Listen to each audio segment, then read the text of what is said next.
मैं जब कंटेनर से उतरकर सीसीपीओ के ऑफिस की तरफ रवाना हुआ, जो मैंने कारकुनों को कहा कि वहाँ आएँ, तो इन्होंने कहा, पुलिस ऑफिसर को भेजा और कहा आप अंडर अरेस्ट हैं और आप प्रिजन वैन की तरफ चलें। मैंने मुज़ाहमत नहीं की और मैं प्रिजन वैन की तरफ चल आया और उनने मुझे गिरफ़्तार कर लिया है। अब न जाने कहाँ ले जा रहे हैं। मेरा ख्याल था सीसीपीओ ऑफिस लेकर जाएंगे, लेकिन वो गुजर चुका है और कहीं और लेकर जा रहे हैं। जहाँ भी लेकर जाएंगे वो पता चल जाएगा।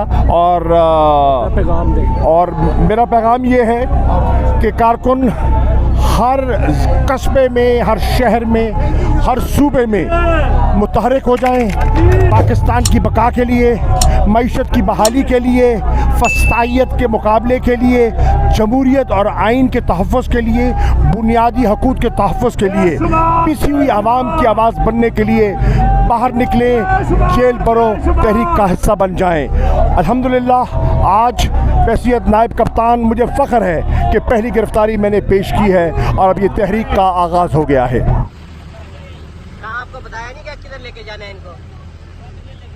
कहाँ लेके जा रहे हैं? सब जेल लेके जा रहे हैं। वहाँ पे जेल में डाल देंगे।